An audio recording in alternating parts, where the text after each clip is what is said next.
तो इस वीडियो में हम बात करेंगे इस क्वेश्चन के बारे में कि कन्फॉर्मल ट्रांसफॉर्मेशंस जो हैं वो किस तरह से एक्ट करती हैं फील्ड्स के ऊपर।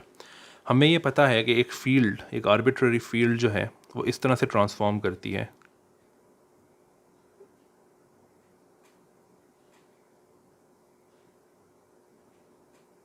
जहाँ पे जब हम क्वांटम फील्ड थ्योरी पढ़ रहे थे तो तब मैंने ये जो लेमडा है ये इसको मैंने डिनोट किया था किसी भी लॉरेंस ट्रांसफॉर्मेशन के लिए, लेकिन अब ये कोई भी कन्फॉर्मल ट्रांसफॉर्मेशन को डिनोट कर सकता है।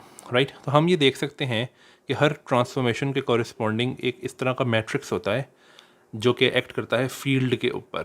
राइट, लेकिन हमें ये भी पता है कि एक दूसरा चेंज भी हो रहा है वो दरअसल आर्ग्यूमेंट के अंदर हो रहा है। राइट, तो ये दो चेंजेस साइमल्टेनियसली एक फील्ड के ऊपर होते हैं और हमें ये पता है कि आर्ग्यूमेंट्स कैसे चेंज होते हैं, बिकॉज हमने पिछली वीडियोस के अंदर ये देख लिया है कि कोऑर्डिनेट्स कैसे चेंज होते हैं लॉरेंस कन्फॉर्मल ट्रांसफॉर्मेशंस के अंदर। हमें उनके जनरेटर्स भी पता हैं, हमें कन्फॉर्मल अलजबरा भी पता है वगैरह वगैरह।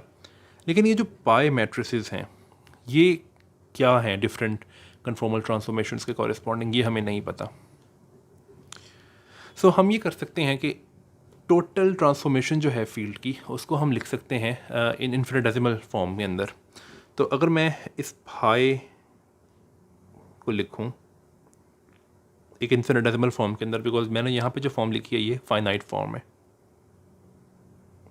तो इसको मैं यूँ लिख सकता हूँ कि दिस इज़ 1 माइनस आई, और ये जो ओमेगा जी है ये दरअसल कोई भी पैरामीटर्स हैं ट्रांसफॉर्मेशन के। तो अगर आप क्वांटम फील्ड थ्योरी पढ़ के आए हुए हो तो आपको पता होगा कि जो रोटेशन के पैरामीटर्स हैं वो दो इंडिसेस से डिस्क्राइब होते हैं, लेकिन मैं जो यहाँ पे जी लिख रहा हूँ यहाँ पे दरअसल कोई भी आर्बिट्ररी इंडिसेस में देख सकता हूँ। यह ज़रूरी नहीं है कि इंडेक्स एक ही हो, एक से ज़्यादा भी हो सकते हैं। और इसके साथ उस पर्टिकुलर ट्रांसफॉर्मेशन का जो जनरेटर है उसको मैं टी जी लिख रहा हूँ। ओके, सो ये इन्फिनिटेसिमल ट्रांसफॉर्मेशन है और ये इसी पे एक्ट करेगा ऑब्वियसली। राइट, अब यहाँ पे मैंने सिर्फ एक ट्रांसफॉर्मेशन की इन्फिनिटेसिमल फॉर्म लिखी है, यानी कि वो ट्रांसफॉर्मेशन जो कि इस पाई मैट्रिक्स की वजह से हो रही है। लेकिन हमें पता है कि एक और ट्रांसफॉर्मेशन यहाँ पे हो रही है, यानी कि इसका जो आर्ग्यूमेंट है वो भी चेंज हो रहा है। सो अगर कोई कन्फॉर्मल ट्रांसफॉर्मेशन एक्स पे एक्ट करती है तो इसको मैं यूँ लिख सकता हूँ कि this is 1 plus I omega G times C G. अब ये सी जी डिफरेंट है, हालांकि ये उसी ट्रांसफॉर्मेशन का जनरेटर है, लेकिन ये जनरेटर एक्ट कर रहा है उसके ऊपर कोऑर्डिनेट्स के ऊपर। हमें ये पता है कि जनरेटर्स बिल्कुल डिफरेंट तरीक़ों से एक्ट कर सकते हैं कोऑर्डिनेट्स के ऊपर और फील्ड्स के ऊपर। तो जब जनरेटर एक्ट कर रहा है फील्ड के ऊपर तो उसको मैंने टी जी से रिप्रेजेंट किया है, और उसी पर्टिकुलर ट्रांसफॉर्मेशन का जनरेटर जब कोऑर्डिनेट्स पे एक्ट करेगा तो उसको मैंने सी जी से रिप्रेजेंट किया है। ओके, राइट, तो इसका ये मतलब है कि लेमडा इनवर्स ऑफ एक्स जो है वो होगा 1 minus this whole thing. Right, इसका ये मतलब है कि कोई फील्ड अगर इस पर्टिकुलर चीज़ पर डिपेंड करती है तो वो इक्वल है इसकी इन्फिनिटेसिमल फॉर्म के अंदर, बल्कि रुको, इसको इस पे डिपेंड करती है 1 minus i omega ji C ji x mu. लेकिन अगर मैं इसको खोल के लिखूं तो मैं इसको यूँ लिख सकता हूँ। राइट, अब इसकी अगर मैं एफ टेलर सीरीज़ में एक्सपेंड करूँ इसको तो ये एक्स म्यू पर डिपेंड करेगा माइनस ये होल चीज़, और इसमें डेरिवेटिव आएगा इस फील्ड का। राइट, और ये एक्स म्यू लिखने की भी ज़रूरत नहीं है, हमें पता है एक्स पे डिपेंड करता है। राइट, तो इसका ये मतलब है कि मैंने ये डिराइव किया है कि इन्फिनिटेसिमल चेंज जो है इसको मैं यूँ लिख सकता हूँ।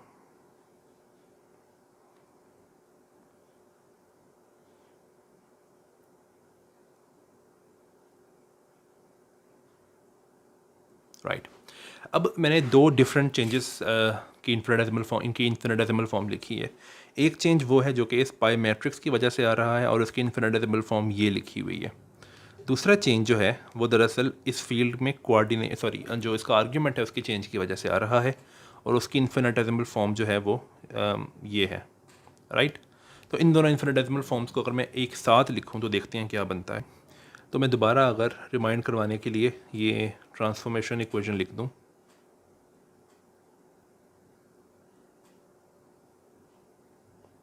राइट, तो अब इसकी इन्फिनिटेसिमल फॉर्म जो है वो यूँ लिखी जा सकती है कि this is 1 minute, this is 1 minus i omega g, sorry t g, right, multiplied by phi of b depending on x minus 1, यहाँ पे g लिखते हैं दोबारा, and cg if I'm not wrong, yeah okay, cg x mu और derivative of, right. तो मैंने क्या किया है कि मैंने इसकी जगह ये सब कुछ लिखा है जो मैं ऊपर डिराइव पहले ही कर चुका हूँ, राइट। ओके, सो अब इसको सिंप्लीफाई करते हैं। तो इसमें हमें कुछ टर्म्स मिलेंगी। पहली टर्म ये है, राइट। दूसरी टर्म जो है वो कुछ, दूसरी और तीसरी टर्म को मैं एक साथ लिख सकता हूँ कुछ यूँ, माइनस आई ओमेगा जी, ये कॉमन निकाल सकता हूँ मैं, और टी जी प्लस सी जी एक्स म्यू, राइट। बल्कि एक मिनट, सॉरी, इसमें टी जी जो है वो इस तरह नहीं आएगा, वो इस तरह आएगा कि टी जी एक्ट कर रहा है इस पे, राइट। अच्छा, अब इसमें आप दो चीज़ें देख सकते हो। पहली चीज़ तो ये कि ये पूरी ट्रांसफॉर्मेशन जो है, ये वाली ट्रांसफॉर्मेशन पूरी की पूरी ये इस तरह लिखी हुई है। इसका मतलब है कि अब ये जो टोटल चीज़ है, ये जो ब्रैकेट के अंदर है, ये टोटल जनरेटर है किसी भी पर्टिकुलर ट्रांसफॉर्मेशन के कॉरेस्पॉन्डिंग। जो इसमें पहली टर्म है इस जनरेटर के अंदर, वो दरअसल वो टर्म है जो कि किसी भी फील्ड के ऊपर एक्ट करने की वजह से आ रही है, ना कि उसके क्या कहते हैं आर्गुमेंट के ऊपर एक्ट करने की वजह से आ रही है। और दूसरी टर्म जो है वो दरअसल वो टर्म है जो कि एक फील्ड का जो आर्गुमेंट है वो चूँकि चेंज हो रहा है, तो उस आर्गुमेंट के चेंज होने की वजह से जो टर्म आ रही है वो दरअसल ये टर्म है। अब एक्चुअली ये जनरेटर नहीं है, बिकॉज इसके लिए मुझे इस फाई को बाहर निकालना पड़ेगा। तो मैं इसको अगर यूँ लिखूँ ऐसे करके, फाई ऑफ पी, तो अब जो अंदर है इसके, ये दरअसल टोटल जनरेटर है, राइट। तो मुझे टी जी फाइंड करना है डिफरेंट ट्रांसफॉर्मेशंस के कॉरेस्पॉन्डिंग। जो सी जी है वो हम पहले ही फाइंड कर चुके हैं, बिकॉज वो मैं जैसे कि पहले कह चुका हूँ कि वो टर्म, दूसरी टर्म जो है, ये वाली टर्म, ये आ रही है आर्ग्यूमेंट के चेंज होने की वजह से। तो इसमें जो सी जी है दरअसल वही जनरेटर्स हैं पहले जो हम फाइंड कर चुके हैं डिफरेंट ट्रांसफॉर्मेशंस के लिए, लेकिन टी जी क्या है वो हमें नहीं पता। ओके, सो अब हम स्टार्ट करते हैं रोटेशन से। सबसे पहली ट्रांसफॉर्मेशन,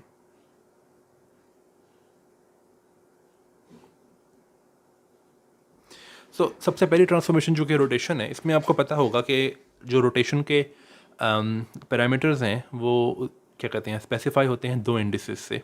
तो ये होते हैं रोटेशन के पैरामीटर्स, सिग्मा म्यू न्यू, और जो रोटेशन के जनरेटर्स होते हैं वो होते हैं L mu new, right, L mu new, जो कि दो इंडिसेस से क्या कहते हैं स्पेसिफाई होते हैं। अब हम एक स्ट्रेटजी अपनाएंगे। स्ट्रेटजी कुछ यूँ है कि अगर मैं ये लिखूँ कि phi of a prime x is equal to this thing,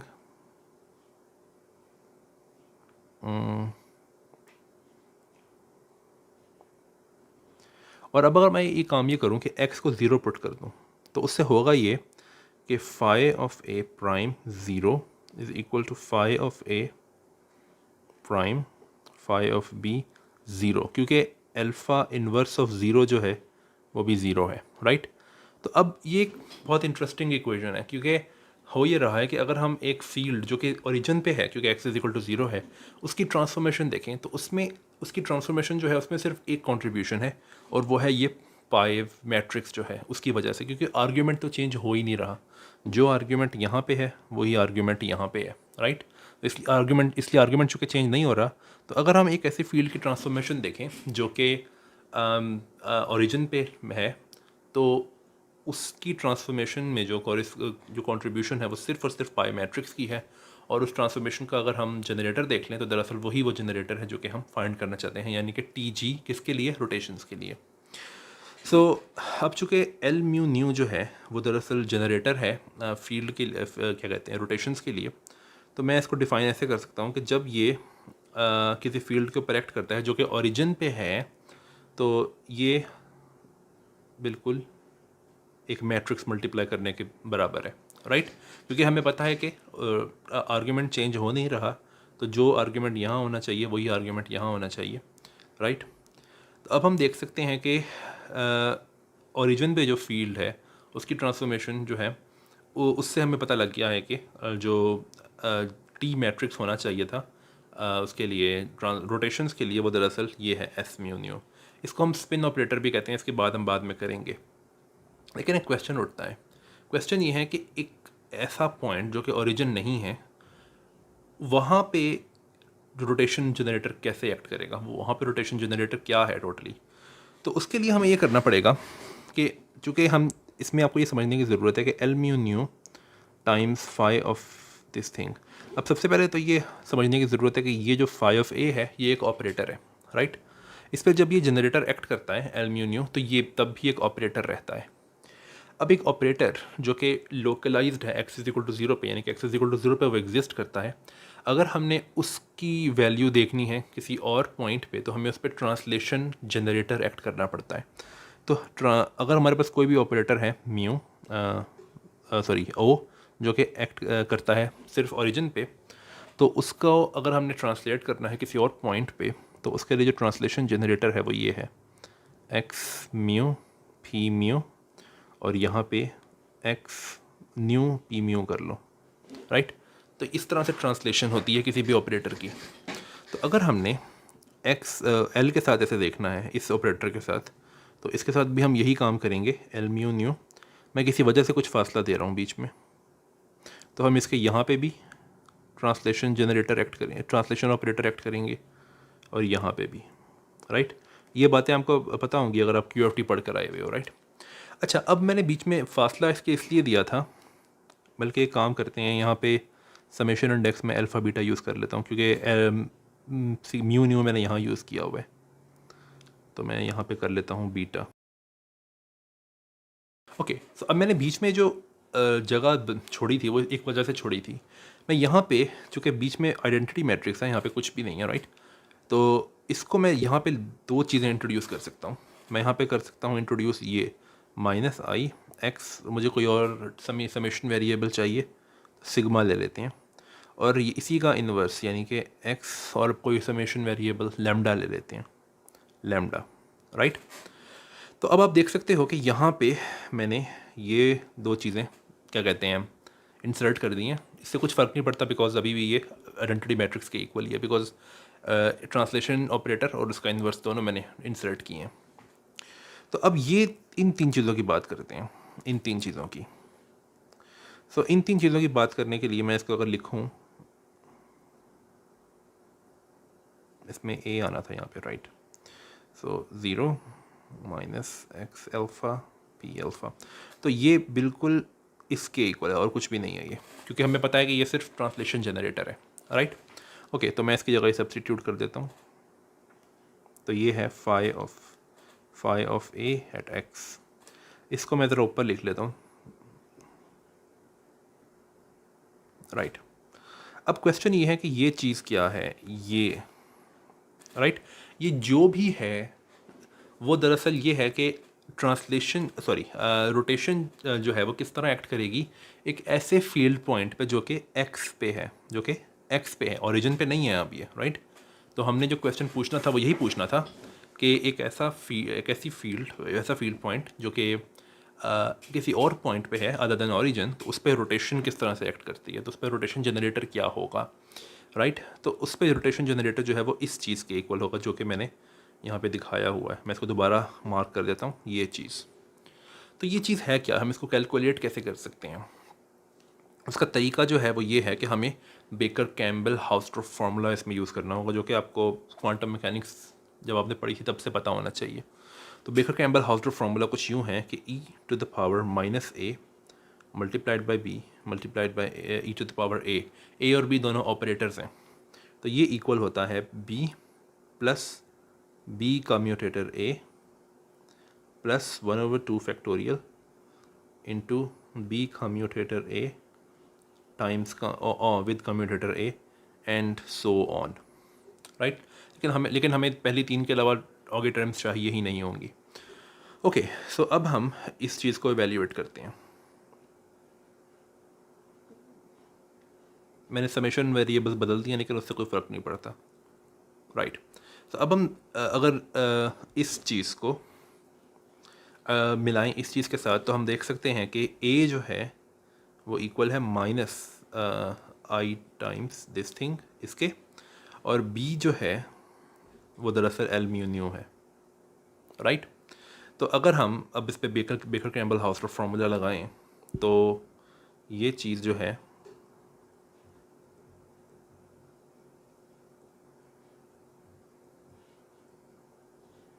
ये इक्वल है L mu new plus L mu new का जनरेटर सॉरी कम्यूटेटर किसके साथ, ए के साथ, लेकिन ए जो है वो है minus i times A, right. So minus I, right. और आगे वाली टर्म्स भी होंगी लेकिन हमें उसकी ज़रूरत नहीं होगी, मैं बताता हूँ क्यों। पहली वाली टर्म्स क्या हैं इसको ज़रा देख लेते हैं। L mu nu minus i times x alpha, इसको निकाल सकते हैं बाहर। इसको प्लस करके मैं कम्यूटेटर उल्टा कर देता हूँ, राइट। और आगे वाली टर्म्स भी सारी ज़ीरो होंगी, वो मैं बताता हूँ क्यों। Okay, L mu new, right, plus x alpha. अब ये जो कम्यूटेटर है ये क्या है, ये आपको पता होना चाहिए। ये है कुछ यूँ, ये क्वांटम फील्ड थ्योरी में हमने कवर किया हुआ है। ये है आई टाइम्स जी अल्फ़ा, एक्चुअली जी लिख लो या फिर ईटा लिख लो क्योंकि हम बात तो कर रहे हैं फ्लैट स्पेस में। तो G alpha mu P nu minus G alpha nu P mu, right. तो इसको यहाँ पे हम लिख देते हैं, तो आई स्क्वायर आएगा क्योंकि पहले इसमें एक और आई आ रहा है, alpha mu P nu minus G alpha nu P mu, right, right. Okay, so अब इसको सिंप्लीफाई करते हैं। आगे वाले टर्म्स ज़ीरो अब आपको दिख रहा है आराम से कि हैं, क्यों? वो इसलिए क्योंकि ये जो कम्यूटेटर आया है एल का पी के साथ, इसमें सिर्फ मोमेंटम जनरेटर्स हैं, राइट। तो आगे वाली टर्म में क्या था, आगे वाली टर्म में था कि जो भी कम्यूटेटर आए उसका कम्यूटेटर आप ए के साथ ले लो, लेकिन ए में सिर्फ मोमेंटम है, राइट। तो मोमेंटम का कम्यूटेटर मोमेंटम के साथ ज़ीरो है, राइट। तो उस वो सारी की सारी टर्म्स आगे वाली जो हैं वो ज़ीरो होनी थी, तो इसलिए आगे वाली टर्म सारी की सारी ज़ीरो हैं। तो अब आपको ये लिखने की भी ज़रूरत नहीं है, राइट। ओके, सो ये बनता है एल म्यू न्यू माइनस, क्योंकि आई स्क्वायर माइनस है, x mu P new plus x new P mu. और हमें पता है कि पी म्यू जो है वो दरअसल minus i times P partial mu होता है। तो इसको यूज़ करके ये ऊपर वाली चीज़ जो है ये बन जाएगी L mu nu minus sorry plus I times X nu partial mu, कुछ इस तरह। लेकिन अगर आप गौर से देखो तो ये जो बाकी चीज़ आई है ये सारी की सारी, ये दरअसल कुछ भी नहीं है सिवाय रोटेशन जनरेटर के, जो कि हमने पहले वाली वीडियोस में डिराइव किया हुआ है, राइट।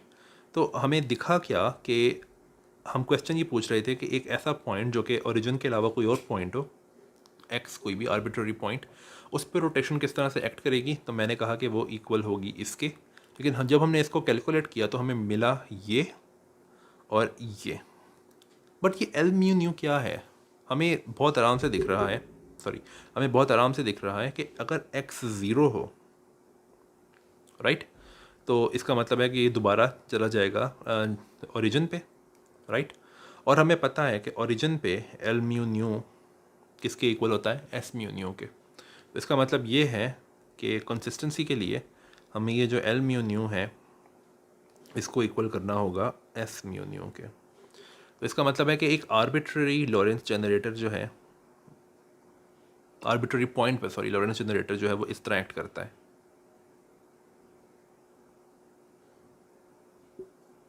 इसमें जो लास्ट वाला पार्ट है ये पार्ट ये हम पहले ही डिराइव कर चुके हैं, राइट। लेकिन जो नई चीज़ है वो ये पहले वाला पार्ट है एस म्यू न्यू, इसको हम कहते हैं स्पिन ऑपरेटर। ये हमेशा नॉन ज़ीरो नहीं होता। फॉर एग्जांपल अगर स्केलर फील्ड्स होंगी तो उसके लिए ये ज़ीरो होता है, बिकॉज स्केलर फील्ड्स का स्पिन ज़ीरो होता है, ये हम बाद में देखेंगे। तो एस म्यू न्यू जो है स्पिन ऑपरेटर, राइट। ओके, सो हमने अभी तक ये देख लिया है कि रोटेशंस जो हैं वो किस तरह एक्ट करती हैं फील्ड्स के ऊपर। अब हम बात करते हैं डायलेशंस की।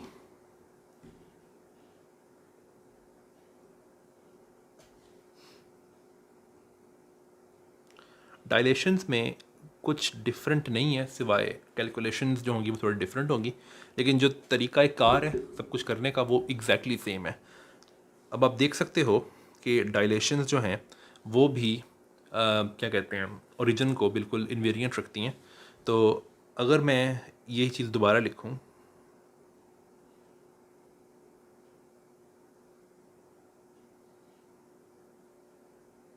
राइट, तो अगर x ज़ीरो है तो x ज़ीरो पे डायलेशन कुछ भी नहीं करती, वो ज़ीरो है, राइट। तो इसका मतलब है कि मैं दोबारा से पहले वाला ट्रिक लगा सकता हूँ, राइट।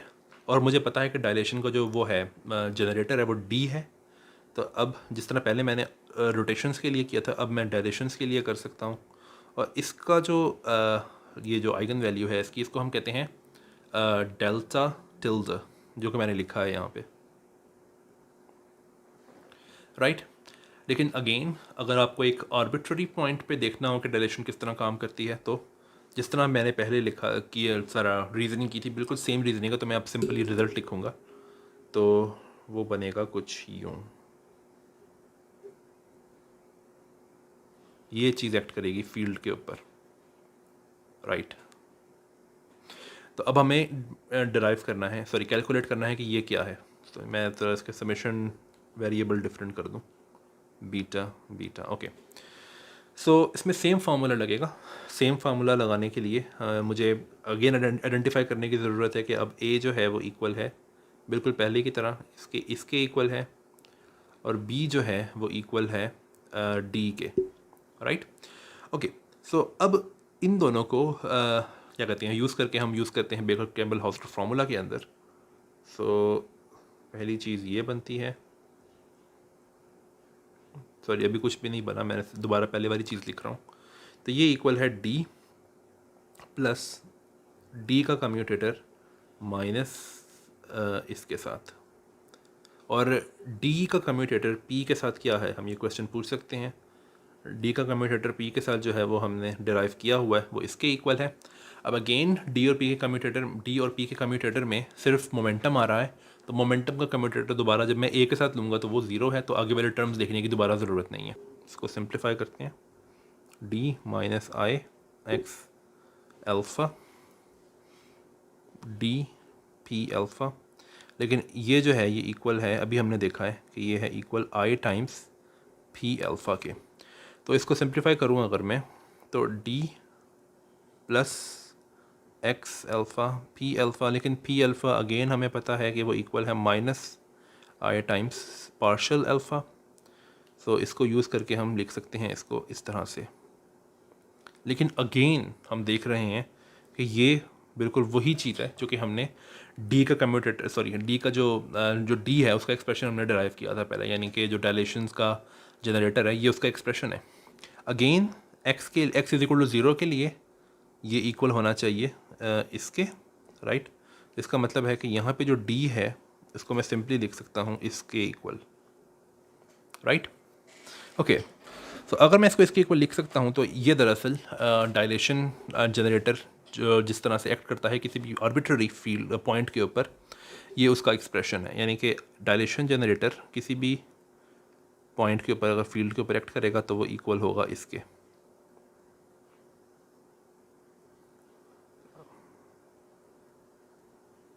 राइट। जनरेटर अगर एक्ट करेगा, राइट। ये जो नया मैंने ऑब्जेक्ट इंट्रोड्यूस किया है, ये इसको हम यूँ भी देख सकते हैं, minus i times delta, delta tilde अलग है, डेल्टा अलग है। इस डेल्टा का एक ख़ास नाम है, इसको हम कहते हैं स्केलिंग डायमेंशन। इसकी हम बाद में बात करेंगे,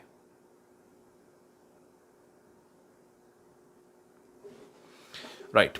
अब हम यही काम कर सकते हैं स्पेशल कन्फॉर्मल ट्रांसफॉर्मेशंस के लिए। तो स्पेशल कन्फॉर्मल ट्रांसफॉर्मेशंस जो है उसका काम एक सेंस में लंबा है लेकिन इतना लंबा नहीं है, right. So special conformal transformations यानी कि SCT, उसके लिए हम क्या करेंगे कि जिस तरह से हमने पहले देखा है कि हम क्या करते हैं कि x is equal to zero रखते हैं और देखते हैं कि क्या x is equal to zero जो है वो उस पर्टिकुलर ट्रांसफॉर्मेशन के अंडर इन्वेरिएंट है। अगर है तो फिर हम क्या करते हैं कि simply x is equal to zero पे एक्शन डिफ़ाइन करते हैं, जिस तरह कि हमने यहाँ पे डिफ़ाइन किया था एक्शन इस जनरेटर का, राइट। और फिर देखते हैं कि किसी और x के ऊपर क्या एक्शन होगा इस पर्टिकुलर जनरेटर का, राइट।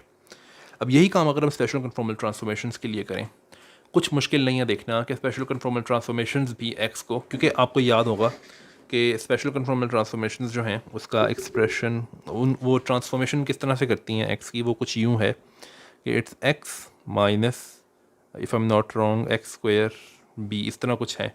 तो डिवाइडेड बाय एक डिनोमिनेटर होता है, लेकिन वो इम्पॉर्टेंट नहीं है।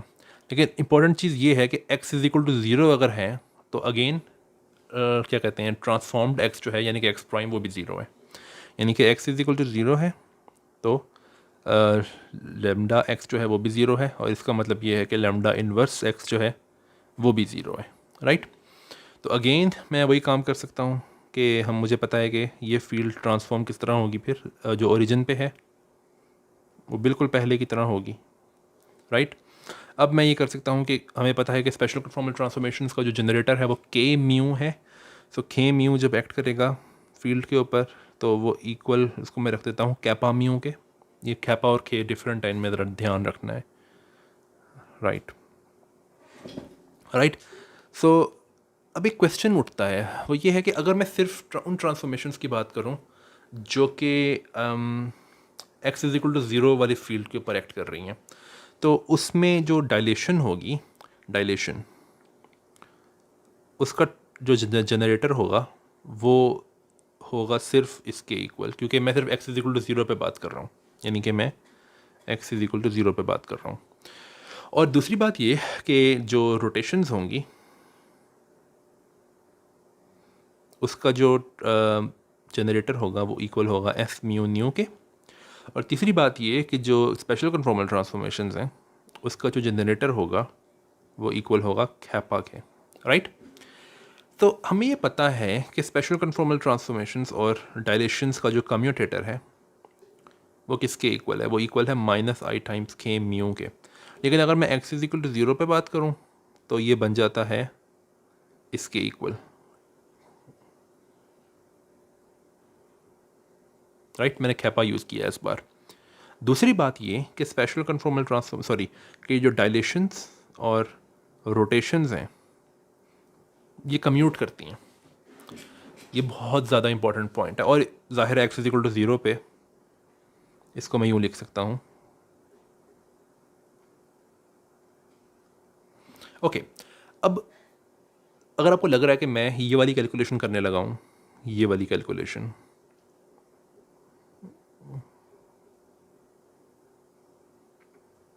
राइट, तो वेल एक्चुअली हम ये करने की ज़रूरत है लेकिन मैं करूँगा नहीं। उसकी दो रीज़न्स है। पहली बात तो ये कि ज़्यादातर हम जिन पर्टिकुलर फील्ड्स की बात करेंगे वो फील्ड्स जो हैं वो लॉरेंस ग्रुप की इरेड्यूसिबल रिप्रेजेंटेशंस में लिव करती हैं, यानी कि वो किसी इरेड्यूसिबल रिप्रेजेंटेशन में लिव करती हैं लॉरेंस ट्रांसफॉर्मेशंस की, you know what I mean, right.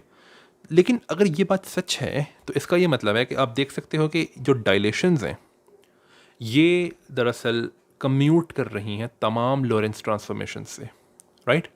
इसका मतलब है कि जो स्कूरस लेमा है उसके मुताबिक, या स्कूरस लेमा या शुर्स लेमा कुछ लोग इसको कहते हैं, शुर्स लेमा ये कहता है कि अगर एक पर्टिकुलर जनरेटर बाकी तमाम जनरेटर्स के साथ मैं बहुत सिंप्लीफाइड बता रहा हूँ क्योंकि इसमें ज़रा अगर मैं इसको और थोड़ा प्रिसाइसली बताऊँ तो मुझे इसमें वेक्टर स्पेसेस और जी लीनियर फंक्शंस की बात करनी पड़ेगी। मैं वहाँ नहीं जा रहा अभी। आप सिर्फ इस तरह समझ सकते हो कि कोई एक जनरेटर अगर बाकी जनरेटर्स के साथ कम्यूट करता है, राइट, तो वो जनरेटर जो सबके साथ कम्यूट कर रहा है वो दरअसल आइडेंटिटी मैट्रिक्स के प्रोपोर्शनल है, राइट। अब आप यहाँ देख सकते हो कि ये जो है ये लॉरेंस ट्रांसफॉर्मेशंस के साथ कम्यूट कर रहा है, राइट, यानी कि जो डायलेशन है। इसका मतलब है कि जो डायलेशन है यानी कि जो डेल्टा टिल्डा है, यानी कि ये चीज़ ये दरअसल प्रोपोर्शनल है आइडेंटिटी मैट्रिक्स के। लेकिन ये सिर्फ तब सही है अगर फील्ड लिव करती हैं लॉरेंस ट्रांसफॉर्मेशन की एक इरेड्यूसिबल रिप्रेजेंटेशन के अंदर। अगर ये बात सच नहीं है तो फिर शुर्स लेमा यहाँ पे काम नहीं करेगा, राइट।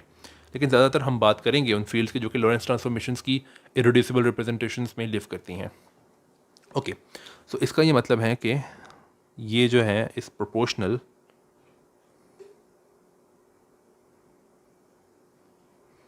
To identity matrix. लेकिन अगर ये बात ठीक है तो फिर आइडेंटिटी मैट्रिक्स तो हर चीज़ के साथ कम्यूट करता है।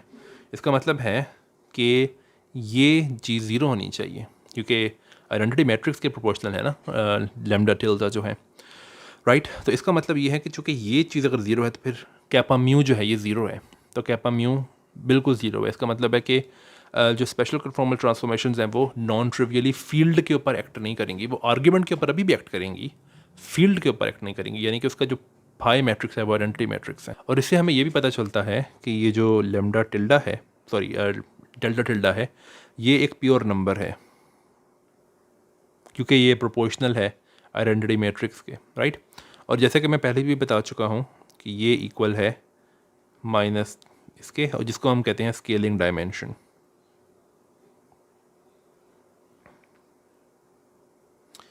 स्केलिंग डायमेंशन के बारे में हम बाद में बात करेंगे, लेकिन अभी आपको सिर्फ ये समझने की ज़रूरत है कि स्केलिंग डायमेंशन जो है उसको आप इस तरह समझ सकते हो कि अगर डायलेशन जो है वो इस तरह से ट्रांसफॉर्म करती है एक्स को, राइट, यानी कि एक्स को वो हमें पता डायलेशन जो है वो क्या करती है, एक वेक्टर की क्या कहते हैं उसको, लेंथ को बढ़ा या कम कर देती है, राइट। तो अगर डायलेशन जो है वो इस तरह से ट्रांसफॉर्म करती है एक्स को, तो एक फील्ड किस तरह चेंज होगी डायलेशन में, सॉरी, वो दरअसल लेमडा पावर माइनस डेल्टा इसके इक्वल है, राइट। ये जो डेल्टा है ये फील्ड पर डिपेंड करता है और इसको इसलिए हम स्केलिंग डायमेंशन कहते हैं। अब आप क्वेश्चन पूछ सकते हो कि यही ट्रांसफॉर्मेशन क्यों है, ये बात हम अगली वीडियो में या फिर उसके बाद वीडियो में करेंगे जब हमें ज़रूरत पड़ेगी। ये इतना मुश्किल नहीं है देखना, you can try to do it, right. लेकिन मैं इसकी बात करूँगा बाद में। लेकिन मैं सिर्फ यहाँ पे इसलिए बता रहा हूँ कि ये स्केलिंग डायमेंशन जो है ये एक फील्ड की प्रॉपर्टी है, फील्ड की ट्रांसफॉर्मेशन कैसे होती है ये उसकी कैरेक्टरिस्टिक्स पे कैरेक्टरिस्टिक्स को स्पेसिफाई करती है।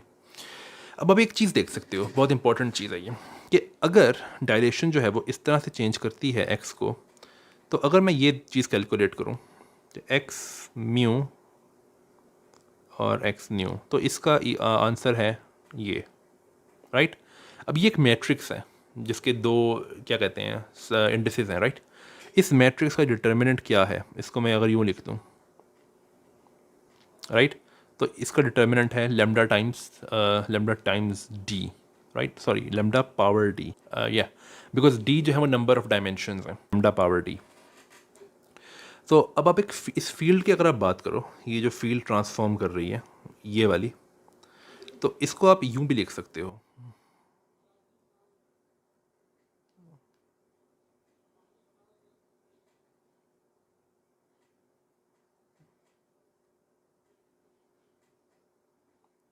लेकिन ये जो लेमडा पावर माइनस डेल्टा है इसको अगर मैं यूं लिखूं, lambda power D minus like this,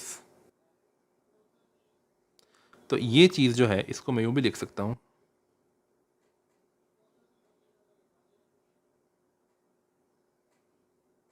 right. सो इसको मैं यूं भी लिख सकता हूं। ये जो ट्रांसफॉर्मेशन लॉ है ये बहुत इंपॉर्टेंट है, इसकी हम बाद में बात करेंगे। जो फील्ड जिस तरह से ट्रांसफॉर्म करती हैं वो बहुत ही स्पेसिफिक फील्ड्स होती हैं, उनकी हम बाद में बात करेंगे। इनको हम क्वाज़ी प्राइमरी फील्ड्स या फिर प्राइमरी फील्ड्स कहते हैं, डिपेंड करता है कि कौन सी ट्रांसफॉर्मेशन के अंडर वो इस तरह ट्रांसफॉर्म हो रही हैं। सो इस वीडियो में हमने ये पर्टिकुलर क्वेश्चन को एड्रेस करने की कोशिश की है कि डिफरेंट कन्फॉर्मल ट्रांसफॉर्मेशन जो हैं वो फील्ड्स के ऊपर किस तरह से एक्ट करती हैं। सो अगली वीडियो में हम बात करनी शुरू करेंगे two dimensional conformal field theories की। So until the next video, bye.